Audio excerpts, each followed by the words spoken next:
everybody! This is a new summary series that I'm working on titled Drunkbie. In it, I summarize fantastical Arthurian legends while slightly inebriated. I probably should have led with that when I was doing the story at the time, but I was kind of drunk. So, you know. Anyways, enjoy!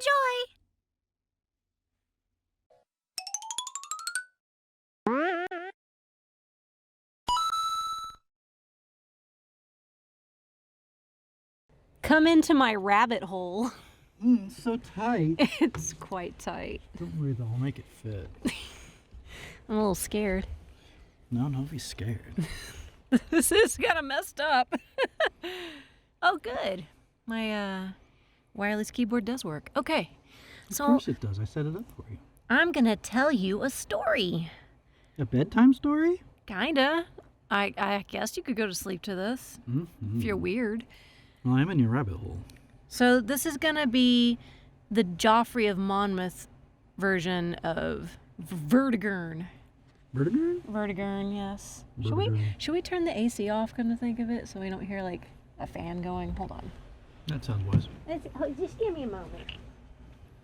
The downside is that it will now get hot in my little rabbit hole, but I'm sure it'll be okay. Okay. So context before I tell you this story. We need to know about the Britain before the time of King Arthur, when Vortigern was running things. Vortigern. Or before he was running things. I guess the story starts before that. So Britain was kind of hot to trot, and everybody wanted a piece of that. Everybody wanted a piece of the Britain. Ireland wanted to get up in them guts, and Scotland, she got back. And the Saxons, the Anglo-Saxons, the Germans and the English basically were like, pretty sure I can get her drunk and, trick her into some stuff. I think they were more non-con than drunk-con. Britain was having a hard time, okay? So from all sides, she's just getting it. And, they needed a strong king to kind of unify the island. Like, it was kind of tribal. There's all these, like, little minor kings and then, like, a head king. And during... High king.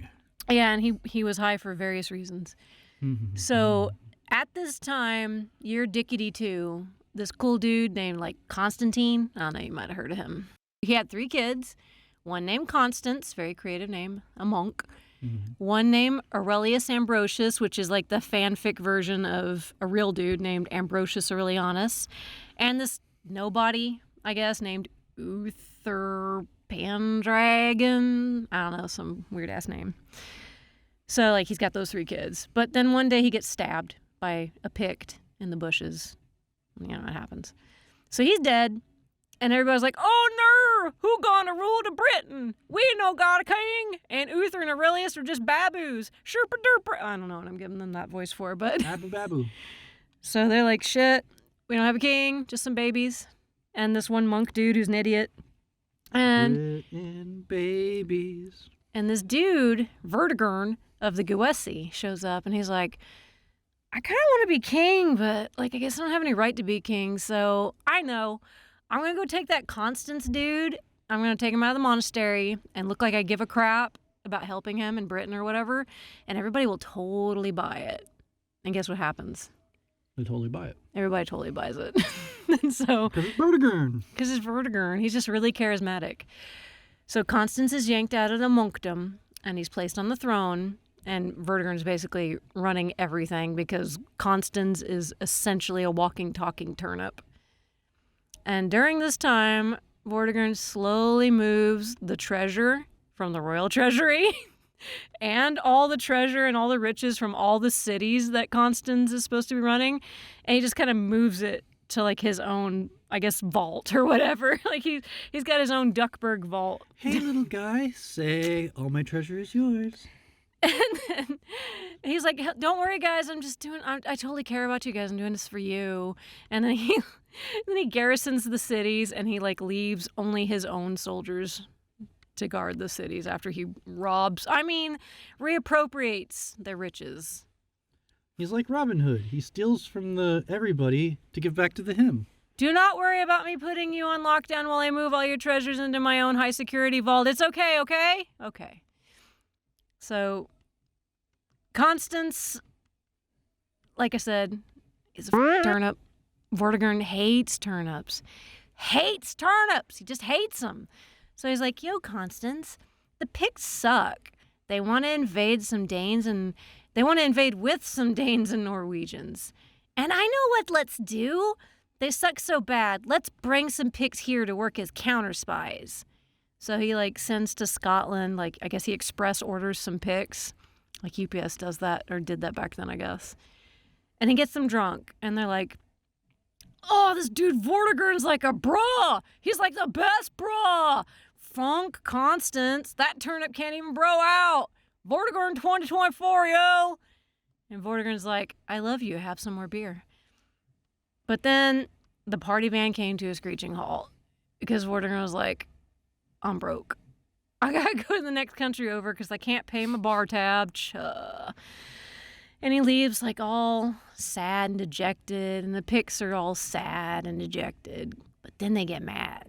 They got the drunk mad, which is worse than being hangry. It's really bad. Worse than Hange's hangry? And they're like, yo, screw Constance. How dare he push the bestest party bra over the edge like that? The party should never stop. So they do what anybody would do in that situation. They cut off Constance's head and they bring it to Vortigern. Strongly worded letter to follow. And Vortigern... Bro, brought your baby head. Can we party? And Vortigern, being the very powerful narcissistic morally upstanding guy that he is, he starts to boo-hoo. Oh my God, Constance, no! But inwardly he's like, Kek, you frickin' turnip, Kek! Now I'm king, and I want all these filthy freaking Picts that they just shouldn't have heads anymore. Take them off. I don't want to see them anymore. And this takes place in London, and all the Londonites are like, do y'all think Vortigern planned this? Or is he a cool dude? I don't know. But I guess they have a short attention span because they just kind of drop it. They don't really ever bring it up again. I mean, there's beheadings going on after all, so they're pretty entertained by that, I guess. / terrified. And Vortigern's king now, I guess. The High King. And not just because he's amped up on amphetamines, but he's the head honcho king. Yeah. He's got that sweet Irish dank. And I guess at least the people who are taking care of Uther and Aurelius are pretty smart because they're like, I suddenly have to move very far away for reasons. So they move the Babu princes to Little Britain, wherever the hell that is. And Vortigern doesn't do anything because he's lazy. Is this the extended plot of Mario, Super Mario 2? Sure. I don't know. What was the plot of Mario 2? Well, they're the Yoshis, and they're protecting the destined children. Oh, are you talking about Yoshi's Island? The one with the babies? Yes. Sure. Yeah. That's the inspiration for Yoshi's Island, too. So Yoshi's Island is Britain. That makes so much sense. No, it's Little Britain. Oh, pardon me. So the Picts nearby find out what happened, and they're pretty pissed off because that's kind of a dick move, killing dudes while pretending to be a bra. So they want revenge, and they kind of have armies that are continually attacking Vortigern's kingdom over the course of years. And his men are kind of dropping like flies because he ain't exactly very good at this. And he's just not happy. And he's also unhappy because he forgot to take care of those other dudes. I should have killed those dang babies. Now they're probably not even babies, but larger babies with armies and boats and shit. And those are harder to kill. I didn't think this through. Meanwhile, well, speaking of boats, there's these badasses named Hengist and Horsa. Great names. They land in Kent with 3 longships all like, Saxons up in his house! Boo boo! So Vortigern meets them like, yo, what's up? And Hengist is like, Germany land is overpopulated, and we deal with that by making random dudes move into other dudes' countries. I hope that's cool. Also, we're pagans. And Vortigern's like, filthy heathens! I mean, welcome. You all seem like total bros. How'd you like to kill some dudes for me? There's beer and pussy for everyone. And the Saxons are like, we would have just killed dudes anyway, but okay. So they move in and they party, and they also kill the shit out of some Picts, but those dudes aren't really cutting the mustard at this point. They ain't doing what they were doing before. They just kind of back off at this point. They give up. Heathens to heathens, huh? Heathens to heathens, dust to dust. And Hain just gets extra swag for his efforts because he is the bestest bruh. He kills the most dudes. So he starts to play Vortigern, just like Vortigern was playing Constance. But for whatever reason, Vortigern doesn't put two and two together. He just doesn't figure this out. I guess there's no memory retention after... He lost the faith of God. There's no memory retention after years of partying, I think, is more the thing. And Hain just is like, gosh, bruh, I wish I could do more for you, but my means are limited. Can I have more stuff? And Vortigern's like, I don't know, you're kind of a healthy heathen. You're kind of a filthy heathen. The drunkenness has taken effect. Where did my drink go? Did I not bring it in? Did you take my drink? That's messed up. You get it back when you finish the story. Now I'm sad. Oh, take that out on the story. And Vortigern's like, I don't know, you're kind of a filthy heathen and whatnot, but you do good work, so maybe. Probably. And Hain just is like, I need more land and an impenetrable fortress for reasons. I'm gonna send for more dudes from Germany too. And Vortigern's like, there's no way this will end badly, go ahead. So that happens. So 18 more ships of German dudes. God, that's such a scary sentence. 18 ships of German dudes. They show up. And Hain just his hot underage daughter also shows up. And, okay, now it sounds bad. And Vortigern's like, wait, Vortigern's like, boy. Yes. He's like, Hain just your daughter. Sproing. And so the book, I'm taking a quote from the book. It says, Satan entered his heart so that he fell in love with Rhaenwen. Hey, she gets a name. She has a name. You finally... Ding, ding, ding, ding, ding. Big money. Bingo. Girl gets a name. Hold on, I have to take a shot. Hey. Where's my drink? I hit it. This is Bunbee drink time. This is how I tell the story. Okay. All right, hold Back on. in your Bunbee hole with you. I'm in my hole again. Rhaenwen. Rhaenwen? I don't know. Rhaenwen, I think. Rhaenwen. Renhoic. Satan entered his heart so that he fell in love with Rhaenwen. Ah! You sneezed into my hair! It covered my mouth. That's gross! I stopped. I just best I could. Yuck. Okay, hold on. Your Bunbee hole is dark, and the sudden influx of light was... I'm the one who's been drinking. What the hell's wrong with you? Sneezing got nothing to do with drinking. It does when you sneeze into people's hair. Covered my mouth. Not very well. Anyway, Satan entered his heart so that he fell in love with Rhaenwen and asked her father to give her to him. I say that Satan entered his heart because, despite the fact that he was a Christian, he was determined to make love with this pagan woman. Dun, dun, dun. Blasphemer. You can't screw the pagan. That's like putting your dick in the crazy. You just don't do it. So Hain just is like, well, I guess you can have my daughter if I can have Kent. And Vortigern, who's pretty much already dry humping her at this point, is like, done and done. And then I guess they go, and done. And done, and I'm done. So I guess... Done and spent. I guess he has whiskey dicky sex with her, whatever. Pretty much everyone in Britain's pissed about this, even Vortigern's kids from his first wife, Vortimer, Cadogan, and Pashent. And I don't even know if his first wife's still alive or anything. They don't really talk about her, so whatever. Hey, Satan's in his heart. He can get as many girls as he wants now. Yeah. So, hold on. Let me get the actual book here. Oh my God, it's so hot in my hole. I know. Very attractive, much well. It's toasty. It would be good in the wintertime, but... All right, so this is page 160, VI 13. It was at this time that Saint Germanus, the bishop of Okay, even if I wasn't drunk, I couldn't read this. 𝒂𝒄𝒍𝒅? Okay, the Bishop of 𝒂𝒄𝒍𝒅 came, and Lupus, Bishop of Troyes, with him, to preach the word of God to the Britons, for their Christian faith had been corrupted, not only by the pagans, but also by the Pelagian heresy, the poison of which had infected them for many a long day. However, the religion of the true faith was restored to them by the preaching of these saintly men. This they made clear almost daily by frequent miracles.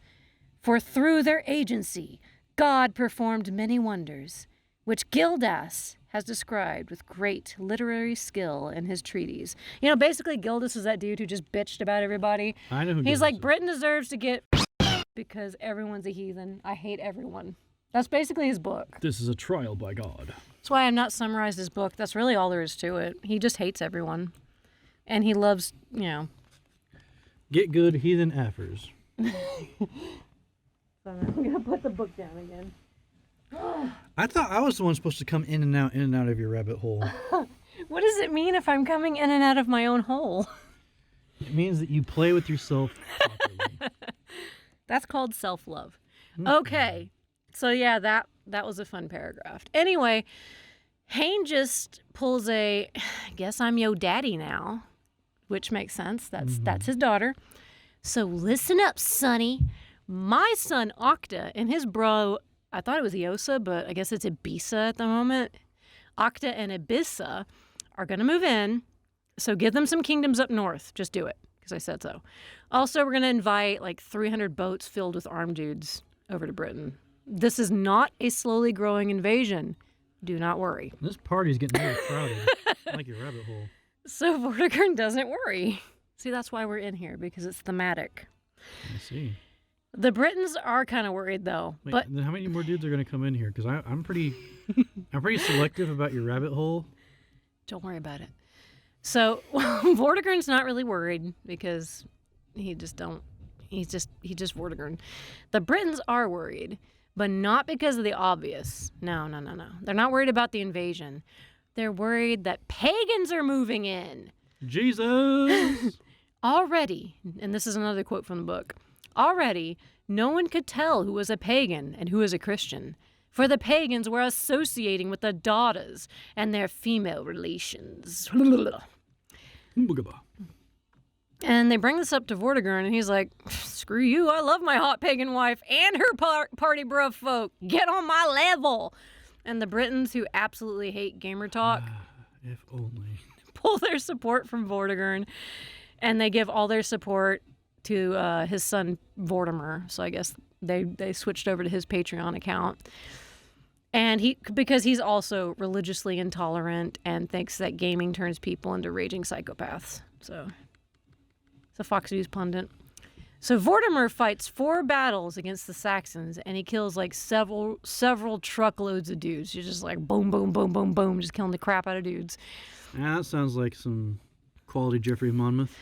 And his brother Cadogan fights Horsa, but they both die, so that's kind of sad. But then Vortimer returns the swag that Vortigern gave to the Saxons, because basically all the treasure he'd been hoarding, he kind of used it to pay off the Saxons to do all his dirty work for him. And Vortimer gave it all back. And then he restored all the churches, and, it's almost business as usual in Britain.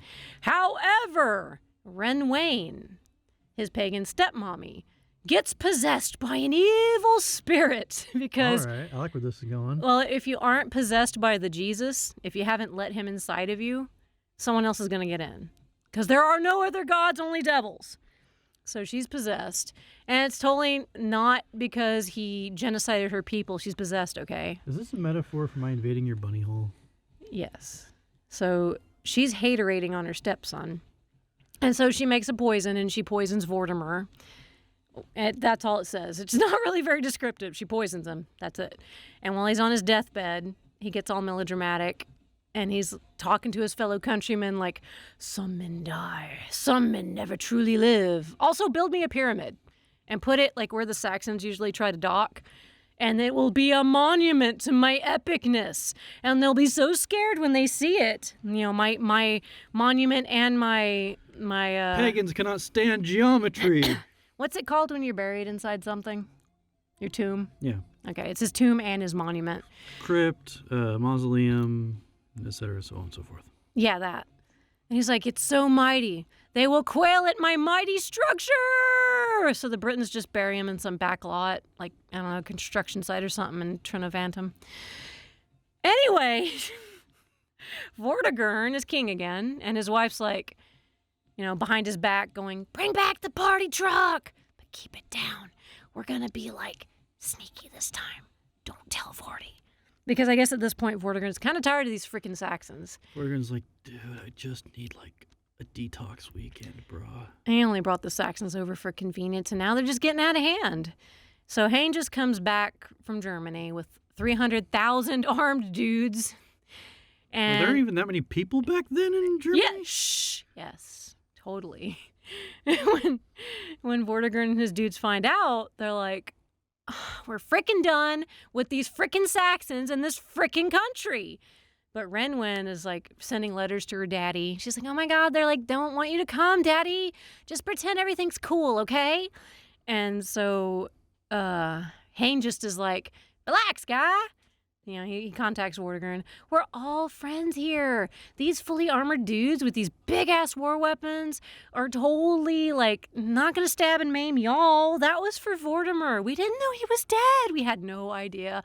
So sorry for your loss, by the way. What a misunderstanding. Why don't you dudes meet with us at a place of your choosing, and we'll just iron all of this out. Those Wink. aren't bill hooks. Those are just fun sticks for hitting the piñata barrels of booze. Yeah, exactly. Are you enjoying the story? Is this a good story? I'm dreading where the story's going. I have a sneaky suspicion this may involve a sleepy time with sharp objects. They call that shadow time. Only dreams now. And Vortigern's like, well, he's always been straight with me in the past. Let's meet at the cloister of Ambrius on the 1st of May. We'll have a good time. Yeah. We'll break out the fine china, put some burbs on the grill. It'll be good. It'll be cool. It'll be fun. And murder. Yeah. Like, the Britons show up, no armor, no weapons, assuming it's a peace treaty, not suspecting a thing for some reason. And, yeah, the Germans show up, armored, weaponed, fully equipped for a peace treaty, right? And they just start stabbing dudes. So Eldol, this angry little priest dude, very Eric Cartman-like priest, grabs a stick, and he actually kills 70 dudes with a frickin' stick. He just beats the crap out of anybody he can get to. And I guess when his stick breaks or whatever, he runs away. Hey, you want to hear something fun? What? The German word for sword is one letter away from sex. True story. Huh. It's Sex. S-E-A-X. Is that their word for sex, too? Is S-E-X? Sure. Okay. Vortigern, on the other hand, he's chained up like a distressed anime chick. He's just tied to like a stake or something, and they're about to kill him, but they're kind of toying with him first. He's like, look, you can have Britain. You can have all the Britain. I don't care anymore. And so they're just like, what a little bitch. So they just let him go. And then the Saxons take York, they take Lincoln, Winchester, pretty much all of Britain except for Wales and Scotland, really. They just pillage and rape all the livelong day while Vortigern prances merrily and maybe peeing himself just a little, to Wales, where he consults his magicians on what he should do next. And the paganism continues. He shuns the Lord. Well, no, he does go consult his magicians, but you don't understand. Ancient Christianity totally had magicians. They had magic. Wait, what? I mean, yeah, but... No, it's fine. It's okay as long as you're calling on the Lord. It's okay. So he goes and consults his magicians. What was the Lord for the rest of Britain? I don't know. Screw them. So, what does he do next? Well, that's a cliffhanger.